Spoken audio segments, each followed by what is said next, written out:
Good morning and good afternoon, everyone. Thank you so much for joining us for this very, very exciting event co-hosted by us at the Cambridge Center for Strategic Philanthropy and our wonderful, wonderful colleagues at the Asian Venture Philanthropy Network. I'm so excited to have this first event of 2023. So happy New Year, everyone. I hope that you are all settling back in after what was a relaxing festive period, though I'm sure it feels like a very long time ago now. I'm delighted to be joined today for this second event in our System Change in Philanthropy series.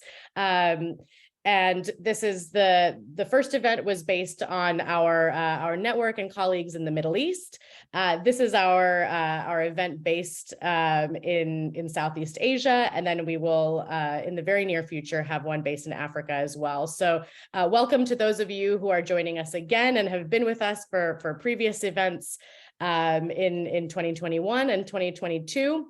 And particularly welcome to anyone for whom this is their first CSP or first AVPN event. We are very, very delighted to have you here.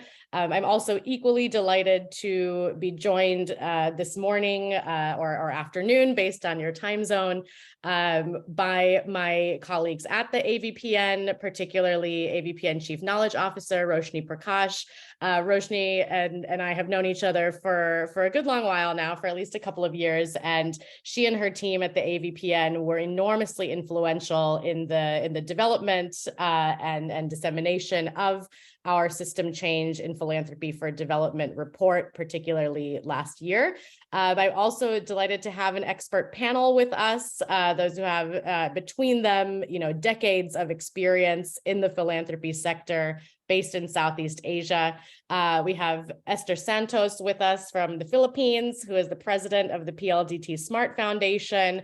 We have Michael Susanto, who's the head of strategic planning and partnerships at the Tanoto Foundation in Indonesia.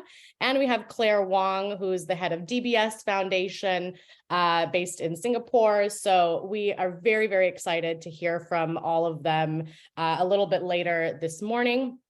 So just to give everyone a little bit of the lay of the land here, if you are new to Zoom webinars or are new to our events, please feel free to introduce yourself in the chat function. Let us know who you are, where you're from. One thing that we will be doing that's perhaps a little bit different from previous events that you've been to, we will be doing our Q&A section, which will begin at the top of the hour at 9 a.m. GMT, or I believe that would be 5 p.m. In Singapore time. If you would like to pose any questions to our wonderful panelists, if you're interested in something specific they said, please don't put those into the chat because they might get buried amongst all of the other interesting things people are saying. Please put those into the Q&A function. So that's just at the bottom of your screen. You'll see an option that specifically says Q&A. So any questions that you have for myself, for Roshini, Michael, Esther, or Claire, please pop those directly into that Q&A function. If you are, really engaged with a question someone has asked, you can actually give a thumbs up to that question, and that will pop it to the top of everyone's screen. So kind of like on social media. So it's a great way for everyone to engage with our panel. Perhaps for the panel to give specific comments or specific advice if you have something pressing, maybe from your organization that you're thinking about. So that's just a little bit of housekeeping right at the top.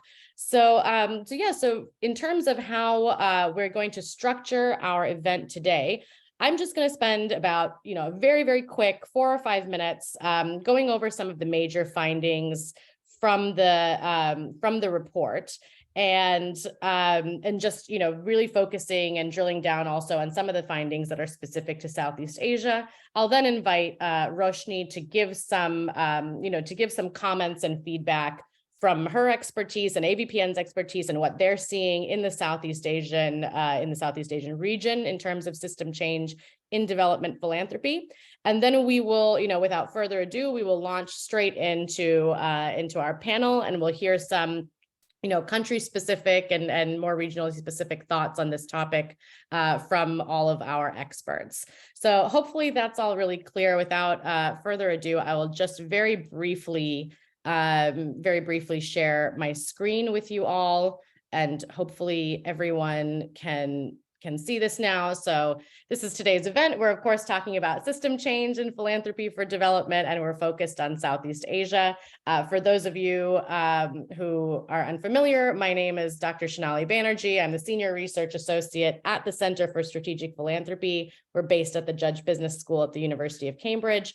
I'm always very excited about any CSP events, but I'm particularly excited about this event series because, of course, I helped write this report, and it was one of the landmark industry reports that we've written from the center. So this is a particularly enjoyable occasion for me. Once again, a special thanks to our colleagues at the AVPN who really helped recruit a lot of Asian partners and philanthropic organizations, including several who are on the panel today, to participate in this study and give their reflections on what they feel the largest and most prominent transformations in philanthropy are currently. So we'll just talk a little bit about why this report came to be, and why we at the center think it's so important, and hopefully why our colleagues at the AVPN think it's so important. We'll discuss very briefly the thematic findings from the report. I'll highlight some of the insights that we found most prominent from Southeast Asia specifically. And then, as I said, we'll get the insights from Roshini before moving into the panel. And just after the panel is when we'll do the Q&A. We're a very friendly bunch, as you'll see throughout the morning. So please don't feel shy about asking questions or putting your questions into the Q&A function. We very much look forward to hearing from you. So why bother studying philanthropist research interests? Sometimes we're an academic center, so we get asked, why are you studying this? What's the interest in this? Is there any interest in this? So of course, naturally as an academic center, the first thing we need to think about is there actually any literature existing on some of these topics? And unfortunately, what we discovered when the center was incepted back in 2020 is that there are certain areas around specifically philanthropy for development. So philanthropy that's working towards the sustainable development goals in global growth markets. There wasn't a huge amount of literature always, certainly not academic literature on these topics. The academic literature that did exist also was very focused on philanthropy in the so-called global north. So the large kind of international institutions based in the global north and what they're doing, with their giving to global growth markets. But there's painfully little research on the broader ecosystem of philanthropy in the global growth markets, which is why, as you'll see today, we have, experts on our panel who are all actually based at philanthropic organizations within the region. And so really looking forward to those reflections from everyone. And so the most important thing here is when we were collecting these insights, the whole point was to launch our specific research agenda on system change in philanthropy for development. So we want to design and implement research projects going forward that are specifically reflective of the, kind of the needs of the market, let's say, the needs of the philanthropic industry in global growth markets. As I said, we work specifically in Southeast Asia, the Middle East, and Africa.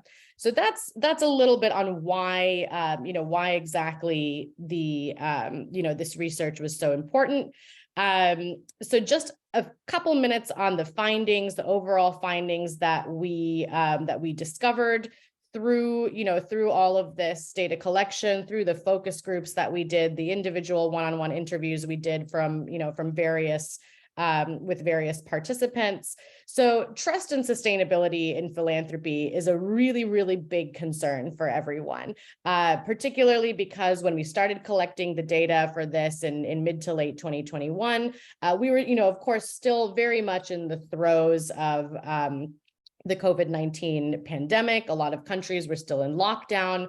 A lot of philanthropic organizations were really trying to meet gaps that, that were very prominent in government funding and international aid and international funding. So how do we take these forward? How do we actually, kind of improve donor trust in their local partners? Is there elements of trust-based philanthropy, localized philanthropy there? And particularly the other way around too. How do we improve local stakeholder trust in their donors? There have been some recent degradations in those reciprocal trust relationships. Are we really moving beyond grants? Many of you here, if you're based in the philanthropic sector, perhaps you have been involved in conversations or, read pieces in the media in the recent years about, should we move beyond grants? Let's move beyond grants. Let's, grants are very flawed. Let's throw in the towel and move on completely. So we did have 86%, is really an overwhelming percentage of our participants did say that they are interested in more research on diverse giving vehicles. So that could be, digital philanthropic vehicles, financial vehicles, say around impact investing or blended finance. They did want to, have this conversation about what types of philanthropy can be practiced that are not just the traditional grant-based model. But, there's also the argument that we should not necessarily abandon a grants-based model completely, that should still be at least one of the primary giving vehicles for the philanthropic sector. And this is also, something very prominent for the Southeast Asia region. Networks, collaboration, and alignment for the SDGs. You'll hear a lot from my colleagues on the panel about these particular areas throughout the morning. Elevated role of networks during the pandemic. Of course, I'm sure Roshini will have some thoughts on this in a few minutes because the AVPN, particularly in Asia, is such a prominent philanthropic network for everyone to engage with. And so just to end a little bit on these Southeast Asia specific findings. So going back to the issue of grants, we did find that for our Southeast Asian cohort, which made up almost half of the respondents in this study, grants are still the primary mode of philanthropic delivery, but there is significant interest in moving beyond only grants-based projects and programs. So I think that's where, perhaps we'll hear from the panel on what their organizations are doing specifically. But I think this is the interesting thing. It's not that, it seemed that Southeast Asian colleagues were not interested in fully abandoning a grants-based approach, but they did want to diversify, and potentially experiment with new giving vehicles.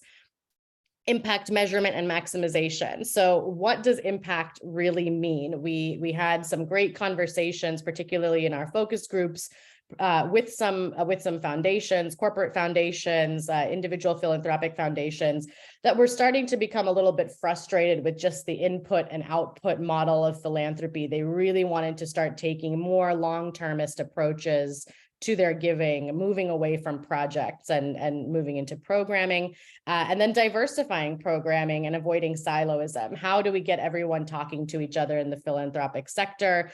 Making sure that you're not just sticking to your own lane and not talking to anyone else in the sector and seeing what everyone else is doing. So I don't want to keep us from of course, the more interesting bit of the conversation any longer. So now I'd like to invite my colleague, Roshini Prakash, as I said, the Chief Knowledge Officer from the AVPN, to please give us your thoughts on the report, Roshini, on this idea of system change in philanthropy, some of these Southeast Asia findings that I just went over.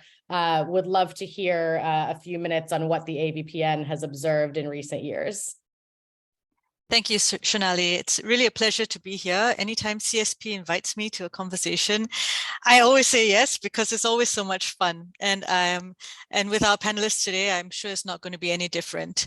AVPN, as many of you know, is a network of funders and resource providers. We have over 600 members in 32 markets in Asia. Our mission is to move more capital towards impact by providing social investors opportunities to connect with stakeholders across various sectors and markets, to learn from one another and actually to find opportunities for action. So over 80% of our members are actually based in this region, and of that 80%, more than half are in Southeast Asia specifically. What that means is that, one, we have a lot of wisdom in the network, including amongst the panelists, about how philanthropy has evolved and how we should be moving forward to address the SDGs. But we also know, right, that demographically, we have a very diverse region. We have so many different ethnicities, cultures, religions. We have 9% of the world's population. Economically, some of the largest economies, but also some of the smallest. So it's very difficult to talk about the region as a collective.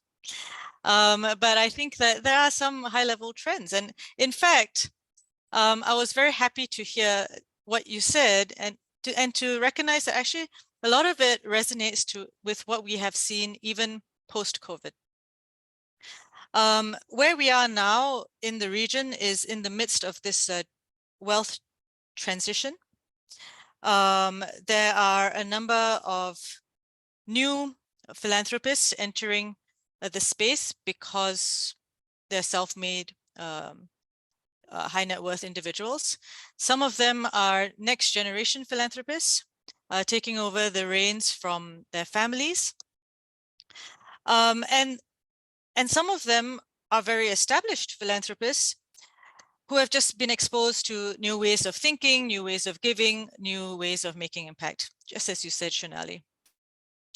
So there are a lot of there's a lot of alignment. There's a lot of motion towards making change quickly. There's a lot of energy in the room, particularly with COVID shocking all of us at the same time. There's a lot of interest in being more hands-on.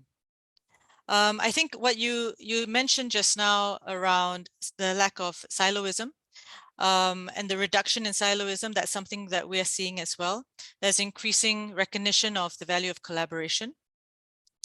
Somebody describes systems change as being full of squiggly lines.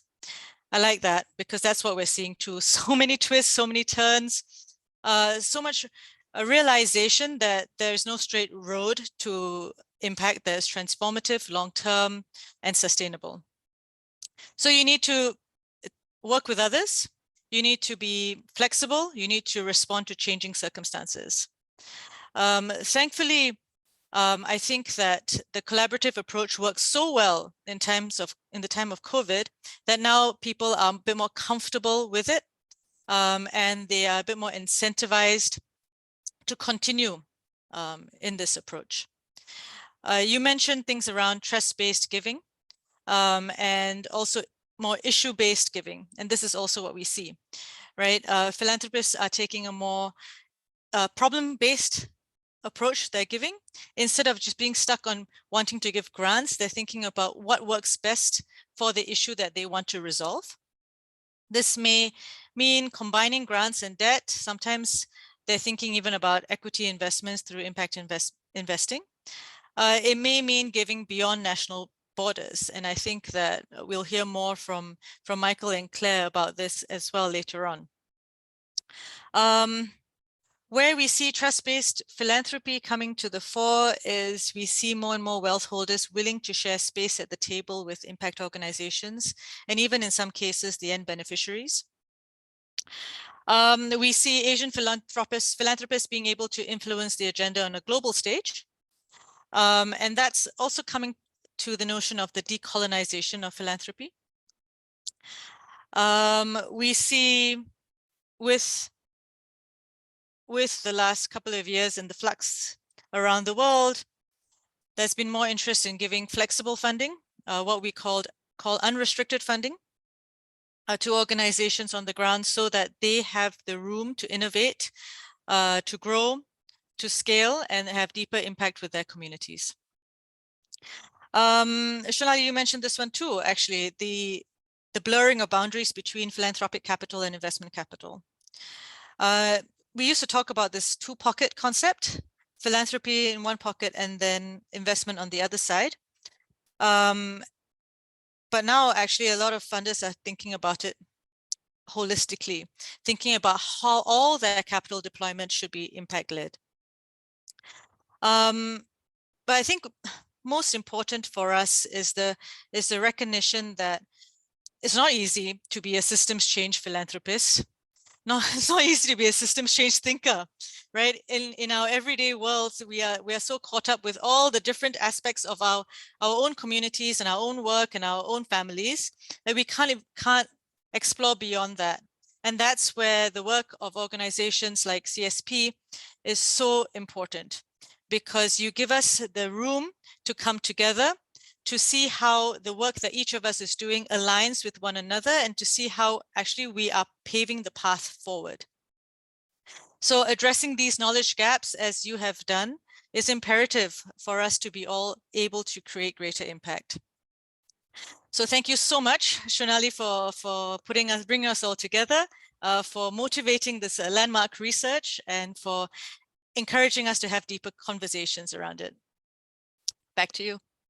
Thank you so much, Roshini, for your invaluable insights, from your perspective, from the AVPN perspective, and also for your kind words about the work that we're doing at the CSP. Thank you everyone who is introducing themselves. The chat is now enabled, as is the Q&A. I see that we already have everyone. I'm so glad that you took me seriously when I said that we're all a very friendly bunch. I see we already have some questions coming into the Q&A, and I hope that throughout the panel we'll have some more. So my colleague will also share in the chat the link to our system change report. So the report that Roshini and I have just been talking about is publicly available on the CSP's website. So we'll just drop a link in case anyone is curious to read the full text or file that away. So yeah, thank you. Tanya has just shared the report in the chat. So so enjoy, everyone. So now, without further ado, we'll move straight into our wonderful expert panel. Thank you again to Esther, Michael, and Claire for joining us and taking time out of their very busy schedules this afternoon. So I think what we'll start with, I think, we've been talking about this, and we obviously addressed quite a few, interesting transformations and also challenges that come up that are specific to the Southeast Asian region and doing philanthropy effectively and strategically in the Southeast Asian region. So let's start out with just addressing some of those challenges and maybe talking a little bit about how your organizations have attempted to tackle some challenges. So maybe I'll come over to Michael first from Tanoto Foundation in Indonesia. So so obviously, Michael, the Tanoto Foundation has gone through a very prominent transformation, particularly in recent years, and really drilled down on on this idea of focusing on specific types of programming in line with national development goals and international development goals. Can you tell us a little bit about the process that you've gone through, and the type of programming you do? Because obviously I'm so excited. We have 116 people here, and many might not be familiar with the Tanoto Foundation's work. And just, speak very frankly about what some of the challenges have been in terms of your operations. What I can say today is that we are still learning to really get better and more impactful in what we do. So the foundation itself, it started in 1981, so it's like 41 years ago. But then, as with any other philanthropy organization, we started being need-based, right? Any opportunity, we will invest in it, smaller. But then we realized that we need to be more impactful. So basically in 2017, we deliberately make the decision that we want to be impacted. And the way we do this is we actually commission a consulting company to really help us link between our interests and the need in the market. So we started in Indonesia, and then we found out that, okay, we needed to work with the government and becoming not just a mere donor, but as a thought partner and being able to offer technical assistance. But then what area did we need? In Indonesia in particular, we decided we want to invest more in basic education. From implementing program at the school level and deciding to actually involve the government. So we actually transform from a school-based program into a district government-based program. So we try to, the schools that we have are like pilot schools. It became like pilot schools, but actually the program become a district-based program where we offer technical assistance to the government. So we become a thought partner to them. I mean, in terms of budgeting, in terms of strategic planning, in terms of figuring out how do we actually improve the education quality in that district. So the solution becomes very different within the 25 districts that we have. One solution for one district doesn't actually can be replicable immediately in one district. And then the other one was because Indonesia, we had this major problem on stunting. So we decided that because we want to be investing in ECED, what do we need to do? So we invest in stunting, and we cannot not work with the government in regards to stunting. So we basically decide, okay, let's talk with the government first and see what areas that we can do.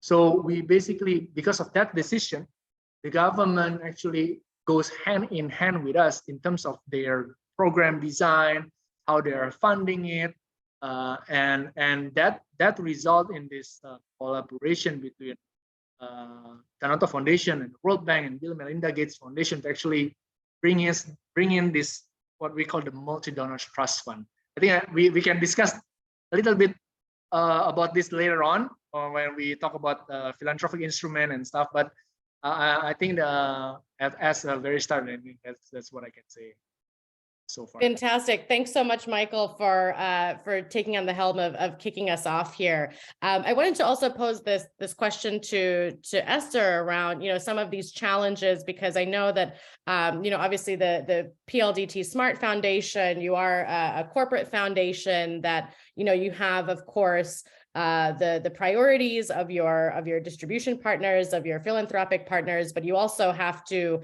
at times think about the priorities of the parent company as well. And I think this is something that the foundation has really been working through in recent years, hasn't it?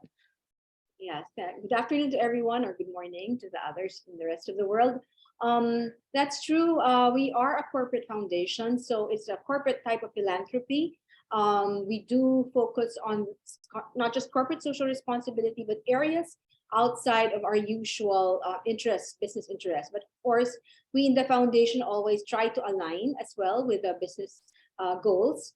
And luckily for us, our business, our telecommunications company is based all over the Philippines. It's nationwide. So we're able to reach all parts of the country. That's our limitation, though. We are only working in the Philippines, but we do try to work with international partners as much as we can. So many challenges, of course, mainly, I think, especially during the period of COVID, the poverty might have increased in certain areas and for certain groups of people as well. Although for the company, it also gave a lot of benefits and opportunities because of the need to connect, right? Since a lot of things went online, businesses, education, our company kind of reaped the benefits. And that's why during the past 2 years, we also focus a lot on increasing connectivity, especially for remote areas, for the people who do not have internet connection or have difficulty in having that. And another challenge would be that perhaps deeper poverty in some areas. And in the case of the Philippines, we're very disaster prone. We're really in a geographical location where a lot of typhoons come, or we also have earthquakes. And so these are challenges, but I would say, as I think they would say, with every crisis or challenge is actually an opportunity. And that's exactly what happened to us with all the new problems that came in, or the disasters. It also became opportunities for learning, and at the same time working with new partners. And because of the coming of new partners, we also have a shared goal or shared vision of helping. And that for me was really one of the biggest benefits from this past 2 years. Yeah, challenges, but opportunities as well. Thank you so much, Esther. And yes, I think that's a great a great framing on particularly a report that came out even before the system change report, the very first CSP research report that came out at the end of 2020 on COVID-19 and philanthropy. That was written by our inaugural director, Claire Woodcraft, and Professor Kamal Munir, which was really looking exactly at what you just concluded there, Esther, is that there are challenges. There are, of course, massive challenges thrown up by the pandemic. But also enormous opportunities for the philanthropic sector to really kind of jumpstart any transformations and sort of systemic changes that probably needed to occur long before the pandemic, but maybe things just, there needed to be some sort of catalyst there. So perhaps Claire, on that note, we'll come over to you from the, to give us some insights from the DBS Foundation's perspective. And obviously, I'm sure the bank had its own, kind of policies and approaches to dealing with challenges throughout the pandemic. But it seems like from the foundation's work, particularly around, supporting social entrepreneurship, I think entrepreneurship was something that got majorly affected by the challenges during the pandemic. So perhaps you can give us some insights on how the foundation dealt with that. What sort of, were there any reprioritizations that needed to happen during that time, and how you've dealt with it going forward? Sure. Hi, everyone. So I'm Claire, heading up the Business for Impact part of DBS Foundation.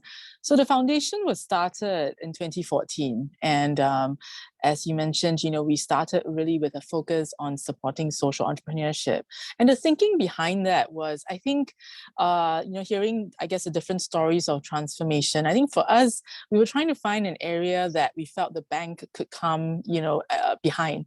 What could we support that really, in a way, would marry the skills of the bank to doing good, creating impact. And I think the idea of us being, a former development bank, with the, I guess, experience of building up industries and all that, we thought, could we really, in a way, spearhead or help grow, a whole generation of companies that were actually impact focused.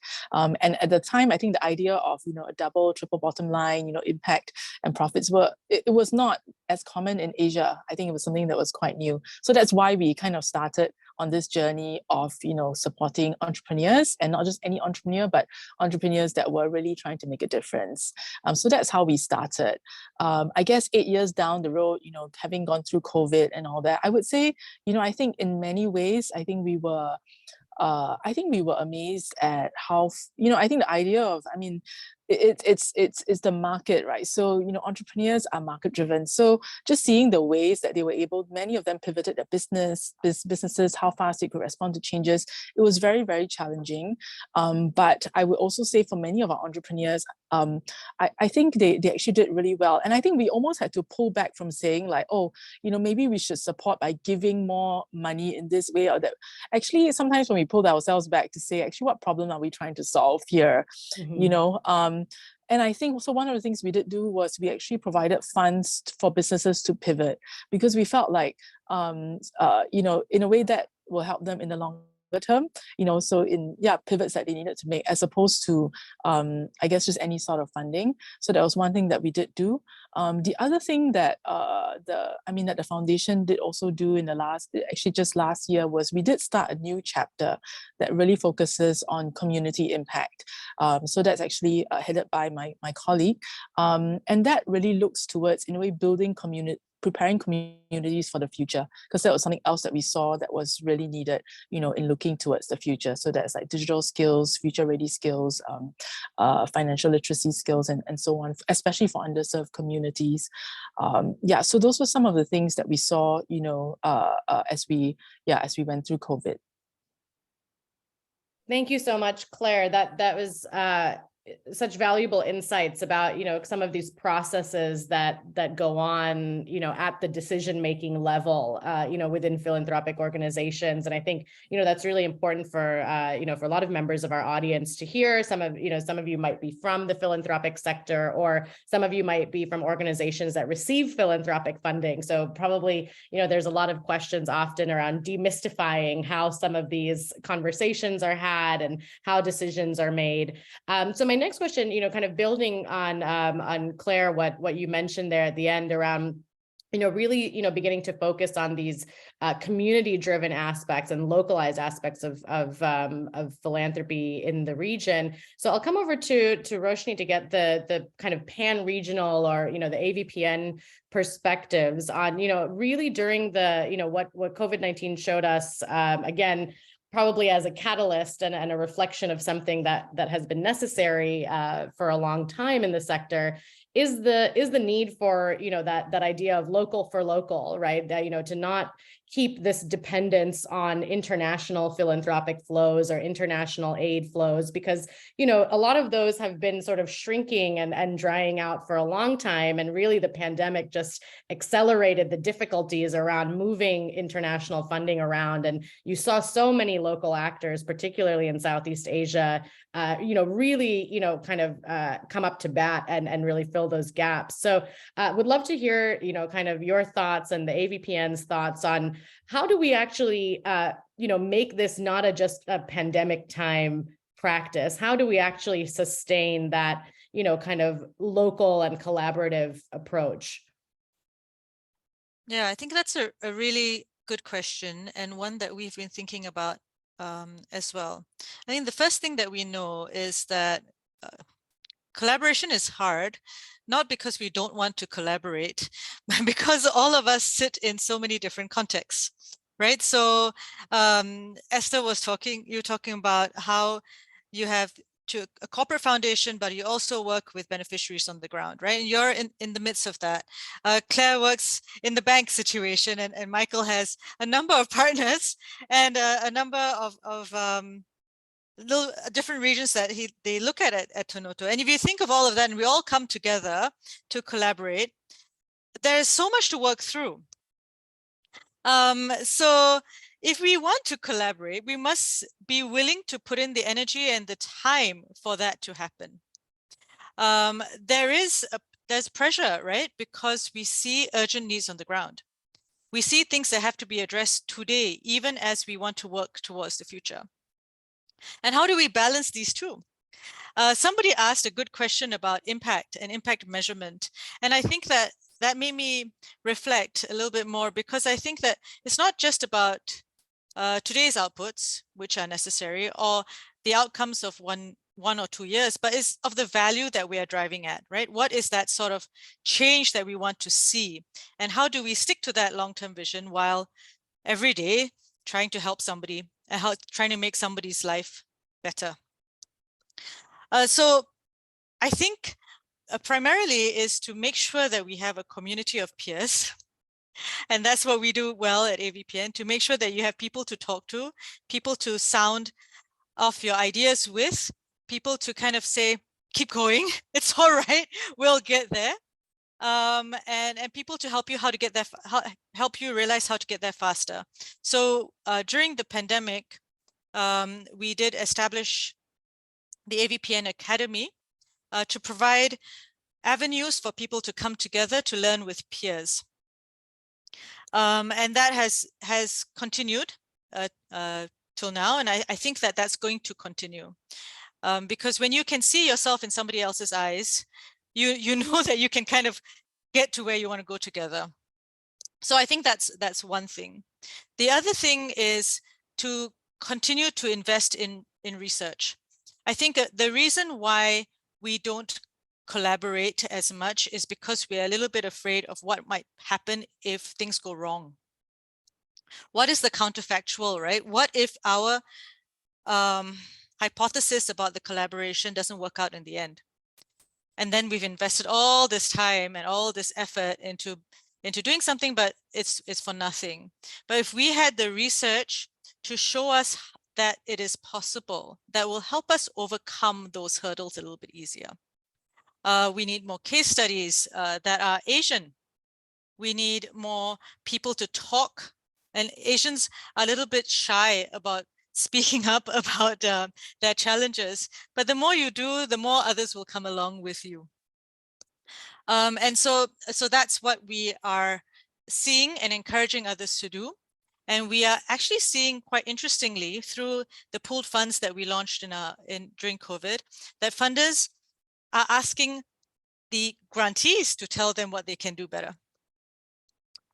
This hardly ever happened, you know, and we're very encouraged by this, and we're going to keep facilitating opportunities like these. Fantastic news. And I think that that where you ended there, Roshini, talking about that, you know, the improvements in that communication and feedback loop, and you know, in terms of even donors asking grantees and recipients about what their perspectives are, what their needs are. I think that, you know, that is certainly probably a perfect example of something that has been needed in the sector for a long time, but was accelerated by the conditions of the pandemic. So I think that's a really kind of landmark example of that.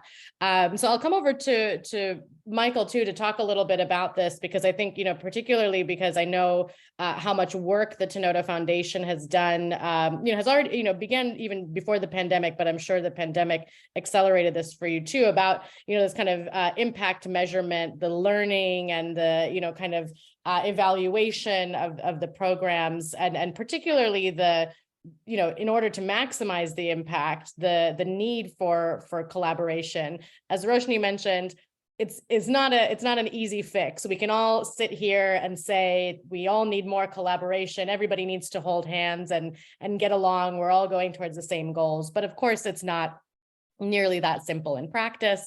But obviously, there have been some very successful collaborations, particularly looking at the that impact perspective that the Tanoto Foundation has done. So maybe you can share some reflections there, Michael.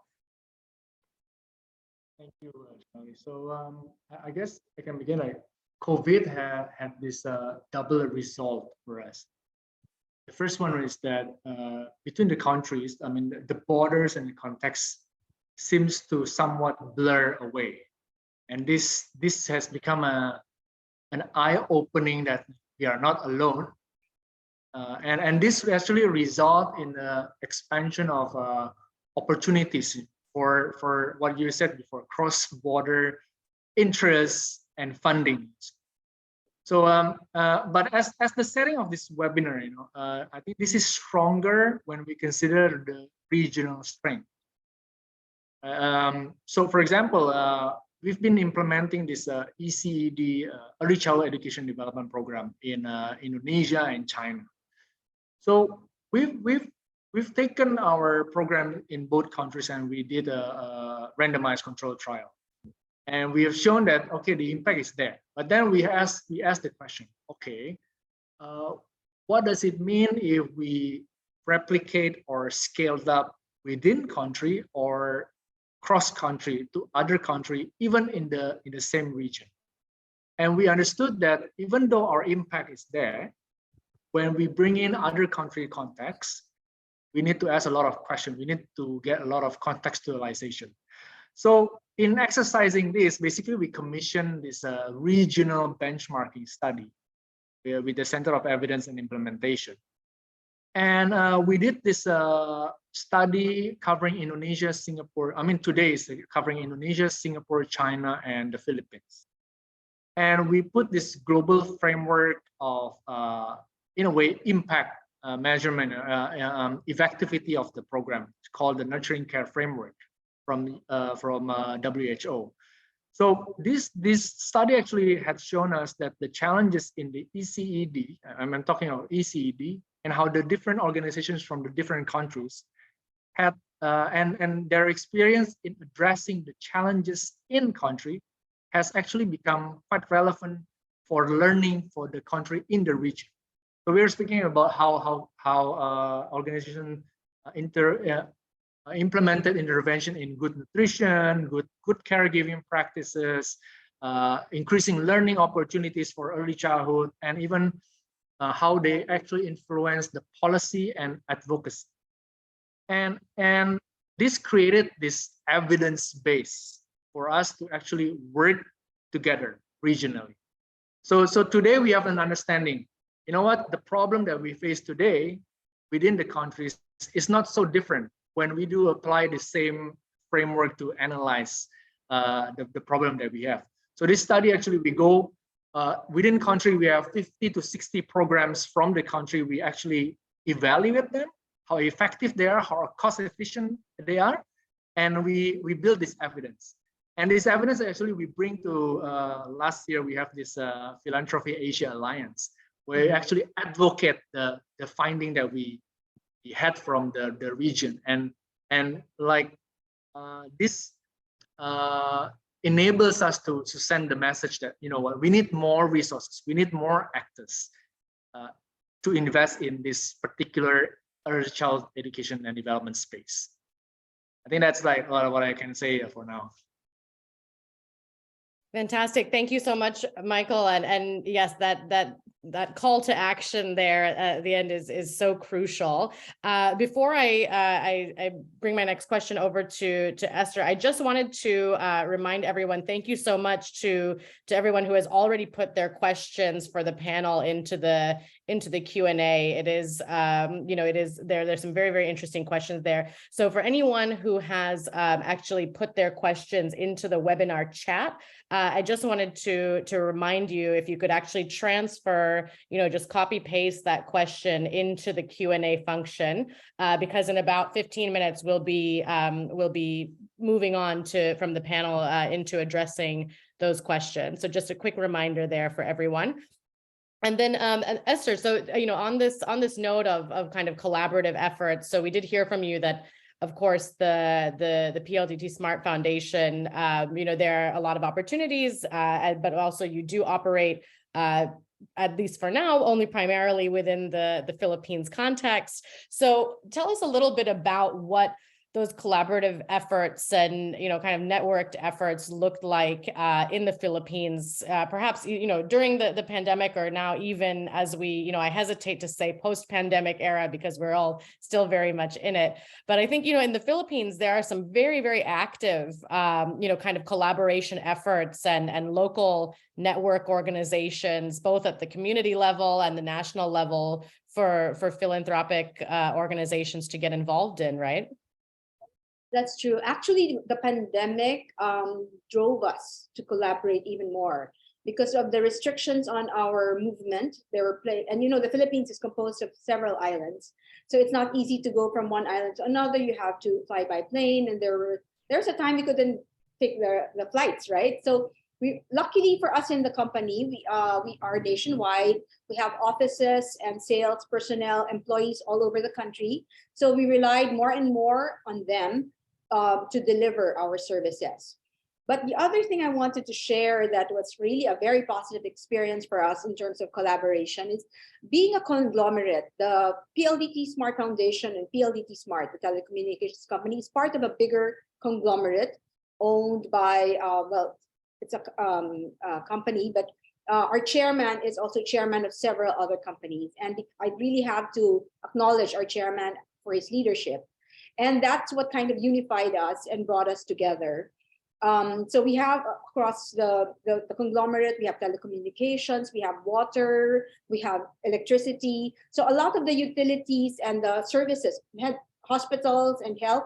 So we have them in our companies. And it takes a village to really help another village, right? So all these utilities and services of the business actually served as our way of also reaching the communities. And that was how we also collaborate. Like each company or each foundation brings in their expertise whenever we respond to a need in a community. So I would focus on the connectivity, another would bring in the water services and electric power. So all of these are very basic in any community that we want to help.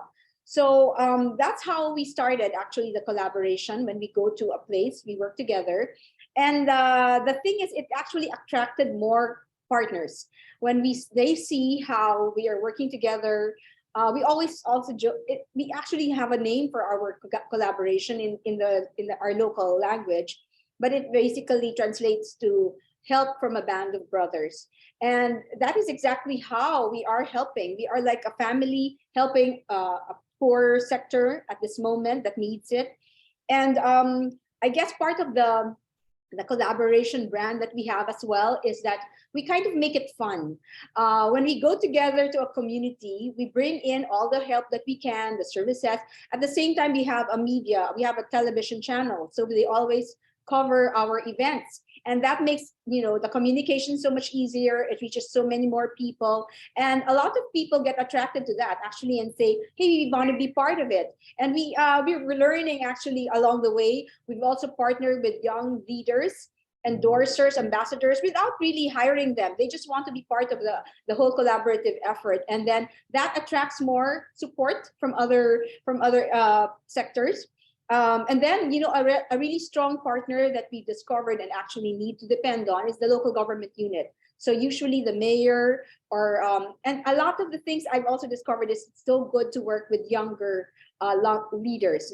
Even the young mayors, they're very open to technology. They're open to new ways of working. And that's why the whole collaboration being fun actually is not just a brand, or it's not just a promise. It's actually a reality. And then we meet a lot of, and then, the good thing is we get to really touch base with our partners on the ground. And once we're there on the ground, we discover we're actually inspired by those who we are helping. For instance, we're helping because of the disaster, that this big typhoon in Bohol, we were led to a group of women farmers planting cacao. And this was through our partnership with a young social entrepreneur. And as we visited the area, we discovered more communities that needed help and new ways of helping. So I would bring in my partners from the conglomerate and we'd go together. And, when we get there, we just say, hey, they really need the money. And it's not a big amount. Actually, that's another thing I'm discovering. I worked with a development agency, development NGO, an international development NGO. And as you said, Roshini, that a lot of our programs were really so long-term, like 4 years, 6 years. And before you could see the impact, we were actually just measuring the inputs that we put in every year. And the impact comes so much later. And sometimes it's just too late to do anything in the middle of the game, right?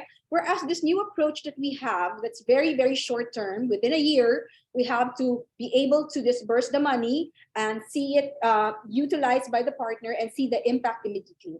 And there's so many tools actually now for doing that. We have social media, we have the drone, and we have so many other partners that actually help us do the monitoring, which is really the main concern of the funders, right? So a lot of these actually are building that new collaborative network that we have. And I will add that academe will actually come in very, very well later on. We have what we call action research, where we're very good at execution. Actually, development NGOs, we're very good at execution. And then we come in now with our university partners who are there for the framework and the measurement, and then we go together. So we each put in our expertise, and I think at the same time, we are satisfied because we know what we're looking for, and at the same time, we're directly dealing with the community. So I think that's one way that we've discovered of working, and it's very, very collaborative, very quick.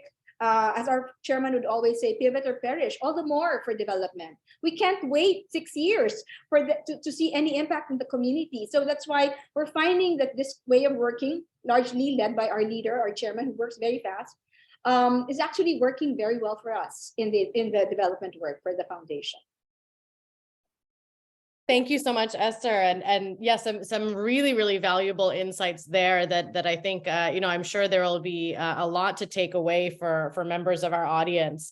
And particularly around these, different types of analytics, different types of tools that can be used to measure impact, the kind of short-term impact, the longer-term impact. As much as we say that, we should move from project approaches to programmatic approaches. Sometimes, if you have a programmatic approach, it's very difficult, as you say, to pivot in the middle of a 5-year program or an 8-year program, et cetera. So how can you put some useful benchmarks, in the interim processes, so that we make sure we're not spending, 5 to 10 years on a program that's not actually delivering impact. That's a very, very important point. And I think, building on that, coming over to Claire, and actually before I come over to Claire, what I should say is that, so I think hopefully everyone should be able to see everyone else's questions now in the Q&A. As I said at the beginning, you can upvote questions by doing the thumbs up, kind of like a like on social media. And just a reminder to anyone who has put their questions into the chat to please add them into the Q&A. In a few minutes, we'll begin addressing some of the questions that have been asked in there. So Claire, so coming over to you, and particularly looking at, before we get into the open Q&A, let's, start thinking about the way forward, the vision forward, what's philanthropy going to look like in Southeast Asia, over the next decade, over the next couple of decades. I think one of the things we certainly discovered in our report is around these transformations and moves away from purely traditional giving models. And particularly given, the foundation's work with social entrepreneurs. I mean, that is obviously a sector that is evolving so quickly, and the more agile, the better. And so I'm wondering how your giving practices, and, I know it obviously has been grants led up until a point, but is there, given that your work is with social entrepreneurs, is there transformations? Are there transformations happening within the organization with your giving vehicles? Is there going to be a diversification around, how you all distribute your funds? You've talked a bit about in the past about ideas of catalytic capital, things that the AVPN talks about all the time of, capital is a spectrum. If you have grants on one side and pure investment on one side, there's a huge bandwidth in the middle there to particularly, invest in practices like social entrepreneurship. So, what are the, your thoughts on that from the foundation's perspective and, from the bank's perspective even? Yeah, thanks for the question. So I think, definitely. I think just to share a little bit of our own journey, right, where we're at. So, in the last 8 years, we have provided, more than $10 million worth of grants to about 100 social entrepreneurs across Asia. So we look at markets outside of Singapore, in, 6 markets across Asia. And I think what we've seen is, maybe out of the 100 odd enterprises we have provided funding to, we see huge opportunities for, say about, 10, 15 of them to really scale up. But what we also definitely see is, a gap in capital. I think there's a lot of capital in the market, but they're also, maybe all chasing after certain types of things, whether it's returns or certain things. And there's definitely still a gap in patient catalytic capital. And I think when we ask ourselves, so what's next? Is it about providing more grants for them to scale up? Is it about, having the bank provide, capital? I mean, the bank does provide. So, as part of, providing, I would say holistic capital, we do work with the bank to provide loans, working capital and such, to entrepreneurs. But for them to scale up, they do need catalytic equity capital or other forms of capital. And I think that's where we came in to say, okay, can we look at providing that? So we actually are currently partnering with a fund manager to launch Asia Impact First Fund. And the idea of this fund is for not just for DBS to do this by ourselves. I think the conversation earlier about collaboration, I think the idea really is for us to seed this because I guess because I mean, to be honest, I think most philanthropists are looking at like easy ways of giving money, and the idea of an investment instrument it still requires a lot of explanations, and we're trying to simplify that, you know, and really create a category, you know, I think like what you all talked about, which is not just pure giving. It is investment, but it is investing, you know, with an understanding that your returns are not just in the form of financial returns. It really is in the form of impact returns. And so I think we would like to, and hence, you know, the bank is seeding this fund, and the idea really is to bring many others on board that can provide this kind of capital that is needed for social entrepreneurs that have the capabilities to scale up. So that's what we are trying to do. So to really, I guess, introduce new forms of capital or financial instruments to really create more impact. I think I think this is a long, I mean, we take a very long-term view of this, right? Because I think for a lot of people that we speak to today, I mean, I think it is a new, it's new in the sense that most people, like I think we talked about the different pockets earlier. Most people think of either I invest or I give, pure philanthropy, you know, but the idea of, you know, catalytic capital, you know, smaller returns, large impact, where does that fit in? I think these are the types of questions that we have to overcome, but that's really, you know, I think a pathway forward that we see. And we're also, I mean, on the topic of collaboration, I mean, we see this as a collaboration with many of our clients as well. I think this was also born out of some of the work that we have done with some of our the bank's clients who are looking to support the sector. But I guess there's right now not a very structured way, perhaps, of supporting, say, social entrepreneurs, for example. And this vehicle provides them an avenue, you know, to be able to do that. And we would like to see more collaboration amongst, you know, high net worth individuals, among foundations, you know, like for this fund, it's like pooled funding, right? You know, whoever, I think collaborations work when there's a common vision, and whoever shares this vision of, you know, seeing the need to provide catalytic capital towards, you know, organizations that can really bring long-term systemic impact and change. If you share that vision, you know, that's really what brings the collaboration together. So that's what we are hoping to do as we look towards the future.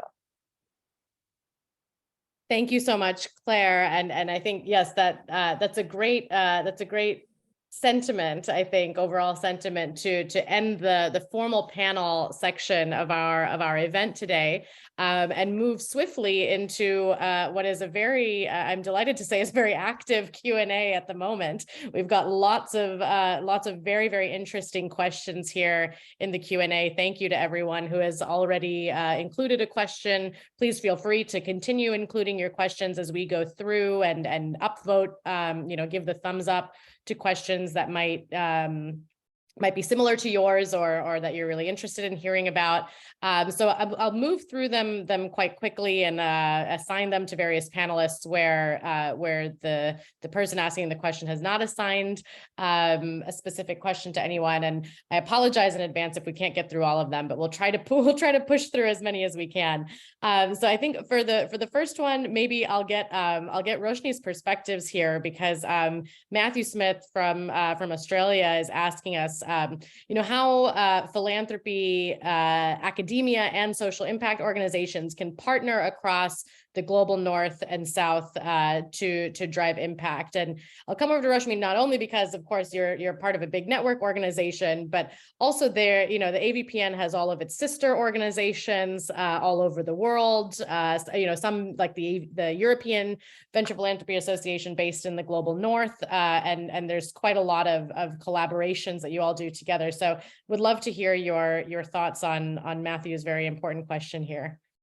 No, Matthew, I love your question. I love also the other 7 people who upvoted you. Thank you so much, because this is something that we at AVPN care a lot about. I think that if we don't work together across organizational types, then we can only go so far. What Shonali mentioned about our sister networks, yes, AVPN is the Asian sister of a group of networks under the International Venture Philanthropy Center. So we comprise EVPA, that's our European older sister, AVPN, AVPA in Africa, and Latin Pacto in Latin America. And what we are trying to do collectively really is to see how we can find people who are doing great work across the world and bring them to the table to have a conversation. Oftentimes it is those who are closest to the world stage that get heard the loudest. That doesn't mean that they are the only ones doing that sort of work. I think in different parts of our world, we all have examples. In Asia, the one that comes to mind is Muhammad Yunus, the godfather of microfinance. There are many other microfinance pioneers and practitioners in the world. And if we work collectively to bring their voices to bear, I think that they would have a lot to learn from each other. And I think that's where philanthropists, impact organizations, and academia can first come together to identify, to put forward the best practices that they see on the ground, to have them speak their story, and to bring that story to other platforms. Here in Asia, although we make up 60% of the world, often we don't get as much visibility in the development space, because actually, on average, we seem to be doing quite okay. There are markets in Africa that are doing much, much worse, right, and need more help. But that doesn't mean we don't have needs here. So that's why a collective approach is valuable and important. Matt, I would love to continue this conversation with you, because I think we can figure out different ways of getting the message to the table and onto the global stage. And Shonali, come join us, and everybody else here as well. Fantastic. Thank you so much, Roshini. And yes, I totally agree that this is something I think we could have a whole event and a whole panel discussion just on this topic alone. There are a couple of questions in the chat from earlier in the event, which I think were answered, particularly around the reactions to the pandemic from the philanthropic sector and around impact measurement that have already, I think, largely been discussed by the panel. So please don't feel like I'm ignoring your questions. It's just that we're trying to feature some of the questions that haven't been addressed yet. So I think we have another question that's also very important from Arnil. From the vantage point of ecosystem building, to what extent do you think the pandemic has permanently thawed soloism? And how can we guard against reverse trends? So I think this is a very, very, very important question. And I think one that a lot of organizations that we've talked to, at least at the CSP from all over the world, have really been thinking about this. I've spoken with a lot of partners and colleagues, particularly on the African continent, who have already, unfortunately, started to see a reversal of trends, a very positive trends that came up during the pandemic, and they're very worried about that. So, Michael, perhaps I'll come over to you with this for your initial thoughts, and how can we guard against reverse trends? If something's going really well, how can we make sure that it's sustainable and we keep it long term? Easy question, Michael. Easy question. I think one of the if not number one realization COVID taught us was that the problem, or actually how big the problem was, the pandemic to any sector, whether it's health, whether it's education, was an underlying gap that has existed prior to the pandemic. So if we don't actually address those gaps, even though the pandemic is over, the issue, whether that's education or health, will still be there. So I mean, let me try to answer that question. Is that that teach us that actually it is more and more important for us to work to build the capacity of the ecosystem, whether it is the policymaker, whether it is even the CSO, the NGOs, they are already working in the market, and even ourselves. So we deliberately made the decision that, last year we made it clear, we communicate internally that we want to be impact first, intentionally impact first, and we want to focus on a sustained long-term investments. And what this means is actually building the capacity in the ecosystem. So we will be doubling down on building that capacity. We will work with the policymaker, asking them, okay, where are your gaps? Where can we help in terms of building your capacity? And by doing that, also helping us, the ecosystem, the actors, the NGOs and the CSOs to actually work better with the government that is supposedly to be our main partner. So their priorities. And we also made the decision to actually build our capacity, knowing that we don't know all the things. So we need other partners that actually knows and then work together with us in a collaborative way to fill the gap in the market. So that's what I would say. Build the capacity in the ecosystem. Fantastic. I think, yeah, that's a great building capacity in the ecosystem is a fantastic takeaway there for I think a lot of, both funders and perhaps recipient organizations alike, particularly if there is an increased trend, as we were talking about earlier, of recipient organizations now, hopefully having kind of improved and more open dialogue with a lot of their funders. And that's something, again, that was accelerated, particularly over the last a couple of years. So we have a question here from Katerina that says, system change is very important for us. We have also found out that collaboration is essential and not only within the donors, but also connecting NGOs and state administrations that are still quite separate worlds. Yes, very important point there. What is your experience in making partnership with state administrations and involving them in the process from the beginning? So that's an excellent question, Katerina, and I think one that also brings in some questions from others that in the audience have also had, and takes on some of the elements around collaboration we were talking about. So perhaps, Esther, I can come over to you here, because you mentioned in your previous comments about how, obviously there are some logistical difficulties in the Philippines, around just the geography of the country, which I think is also, very similar in Michael's context and in Indonesia and even in other parts of the region. So I think, in those cases, working with some regional bodies, is really quite important. And for your foundation and for the company, you said that thankfully you all have bases that are, quite diverse across a lot of the different regions. So how is it, are you all working to collaborate with some of these local stakeholders, local actors, and what does that look like in practice? Is there any kind of top tips you might be able to give our audience who may be working through some of these issues? Oh, okay. Well, locally, in the national level, the Philippines, I'd say we have a very strong relationship with, especially during the COVID pandemic, because everyone had to come in and help, especially in the private sector.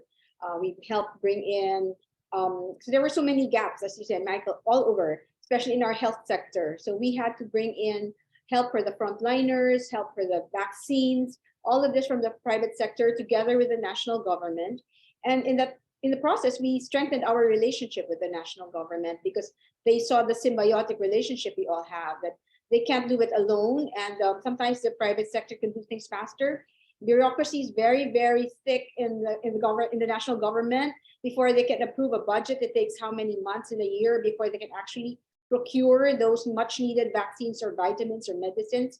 And so that's one of the things really that I think we've shown during the pandemic is the speed. As I said, we're very good at execution, because that's how businesses are. They're very good at making it happen. And that's how we also operated during this past 2-3 years, that really we had the resources, we're able to get the approval and support of our leadership, and in partnership always with the national government. That actually speeds up the procurement process as well, because this is what the government says is needed, so we can do our share. So there, and as I said, we are also very active on the local level in the provinces with the city mayors. They're also, they make things happen faster as well, because there are many approvals that happen at that level. And as I said, when we started working with the young ones, the young leaders, and even young social entrepreneurs, we have discovered ways of making things happen in very fast, and the same way very effective. And we're finding that even our beneficiaries, our grantees, are also of that mindset, that they know that they're at the receiving end, but they also have something to share. So they also do their part, and everything just kind of happens faster because of that need. Actually, that's what COVID brought us, like it was an existential moment. Like, if I were to disappear next week or next month, what should I have done to prevent a bigger loss or whatever? What good positive thing could I have done for my sector or for my foundation or for the country? So that made us all move faster. And at the end of the day, it's the same questions we will be asking ourselves even year after year. What is it I could have done better and faster during this period? And the collaboration is also the same thing, that we realize that we can't do it alone. And something I really appreciated, this is like a plug for AVPN. I was part of 2 fellowships during the pandemic period. I did one fellowship on impact investment, and currently I am Arnil is here. He knows that I'm a fellow for the Philanthropy Advisory Services, and I learned so much from our partners, from our speakers, from our professors, and that's why I was able to think faster. The perspective, for instance, we got that from futures from the US is so different from the rest of Southeast Asia. We're very slow, safe, sure.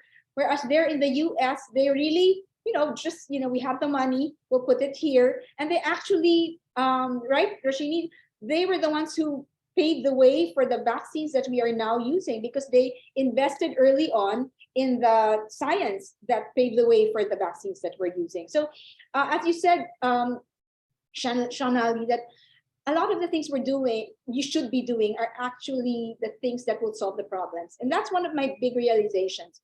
If we had done our business well, for instance, of connecting the Philippines, our foundation, or the grant side or the CSR side, wouldn't have had that much problem, because if we had brought the connectivity services all over the country, then there would have been that kind of emergency.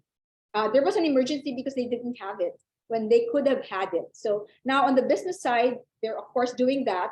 And we're still there, very supportive, because there are certainly sectors that will not afford the service.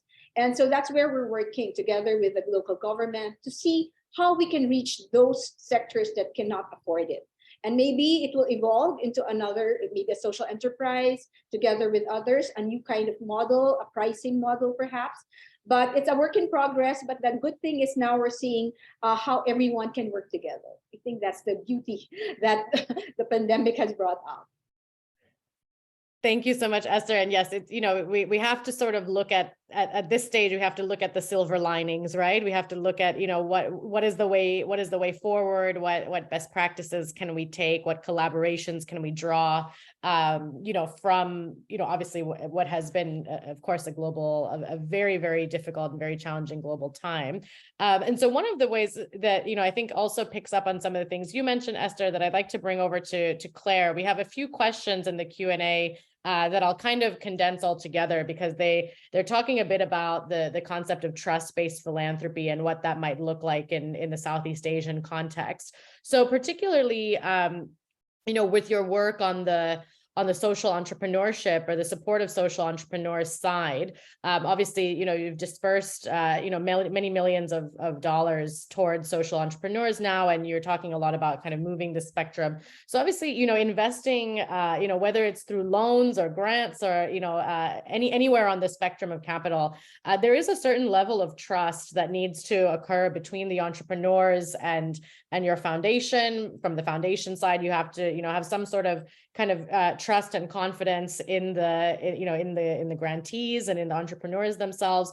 So maybe you can provide us a little bit of perspective on what, how this relationships between, obviously there are some power imbalances that will always be there between the funder and the recipient, but how can these processes become a little bit more trust-based for between you and the social entrepreneurs that you support over time? Yeah, I kind of view it as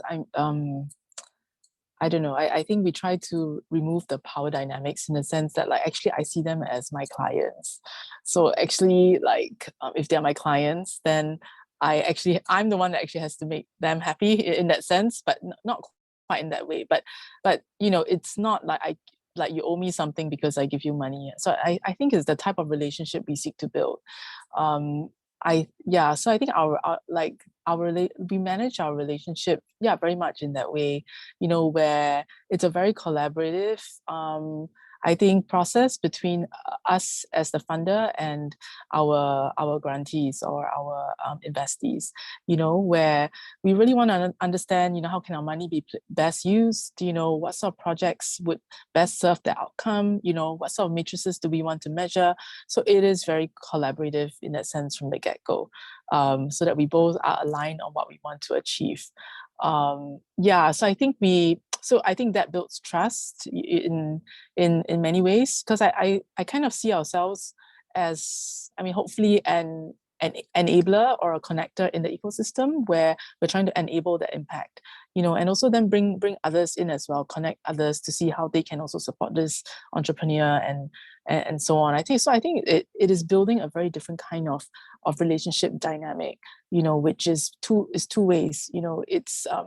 It's like, yes, you have to send me reports to tell me how my money is being used, but it's in a very, very collaborative way. So even like through COVID, for example, we told all our social entrepreneurs we were supporting. We gave, like, for example, generally a blanket like extension of the grant milestones, and because the intent is never to penalize someone for not meeting the milestone. The intent is to create impact.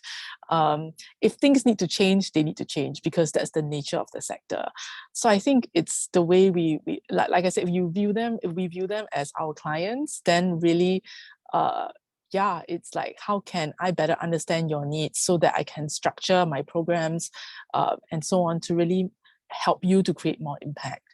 And I think I think part of it is also really making the effort to understand what's going on, building that relationship so that we can evolve our programs as well to meet those needs, as opposed to, us creating programs that are actually not needed for the sector, where you're out of touch with what's going on the ground, which is, I think a very sad thing.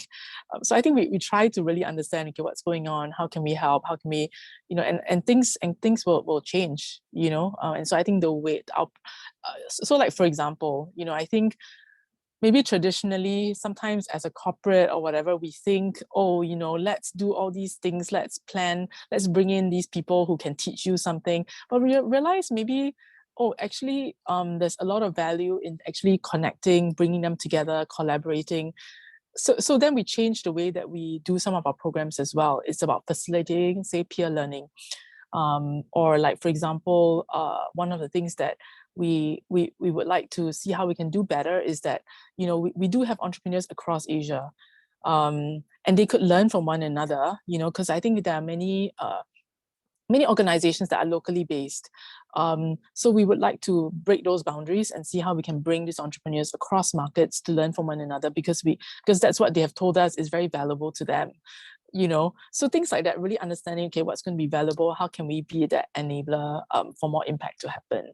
So I think it is all these things help build trust, I think. So the dynamics between us and them is also, I think, I hope is different, and I think it helps us to better understand how we can create impact as well, because then we understand. But of course, there are challenges, and you don't always get it right. And that's part of the process. Yeah. Yes, I think that's a really key thing, is that it is all a spectrum. It is all a process. It's not necessarily true that, if if something doesn't work once, it means that it's never going to be successful, or, you know, there's an evolution to all of these processes. And I think that's something that a lot of the philanthropic sector is grappling with right now, particularly around, you know, these issues around trust-based philanthropy, et cetera.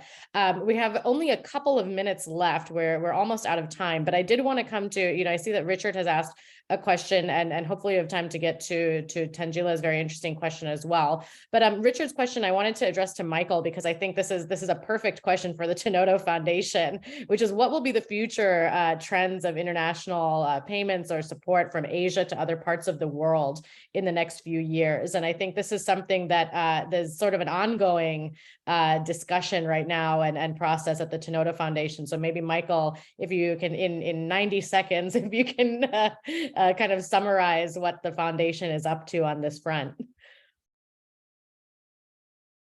I think today there's no answer to that, but in terms of the understanding, I mean, today in the region, I think Claire, you know, mentioned a lot of these instruments. I think in particular for Indonesia, the knowledge of that instrument is not there yet. So what we are doing, at least starting this year, is to bring this understanding more and more to the country.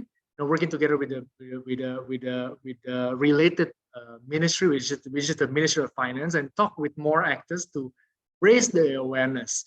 And you know, we are open to piloting some smaller scale activities in terms of this activating this funding. So I think today, I think we need to raise the talent with the knowledge, and also raise awareness in the space that we are working on, particularly in Indonesia.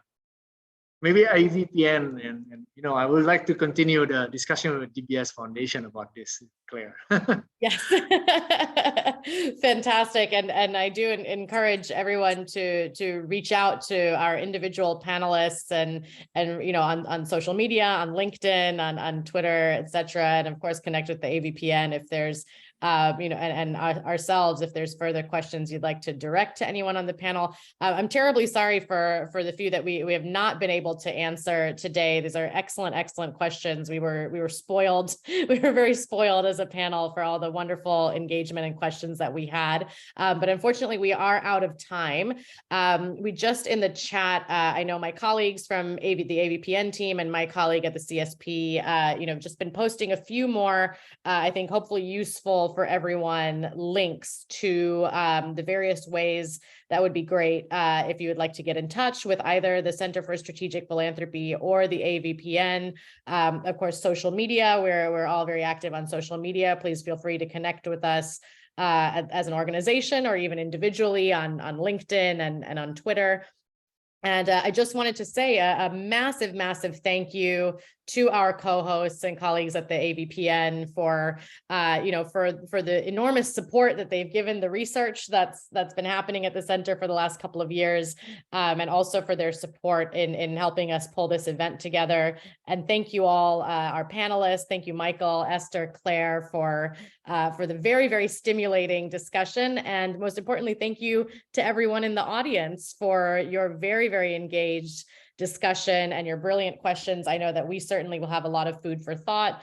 There will be a recording of this panel posted onto our YouTube channel, and I'll be circulating that in the next week or so. So thank you all very much again. I hope everyone has a wonderful start to the new year and a wonderful rest of your day wherever you are in the world. And I look forward to this just being the start of many discussions that we're all able to have on these very important topics. So I just wanted to say thank you once again, and goodbye, and see you next time.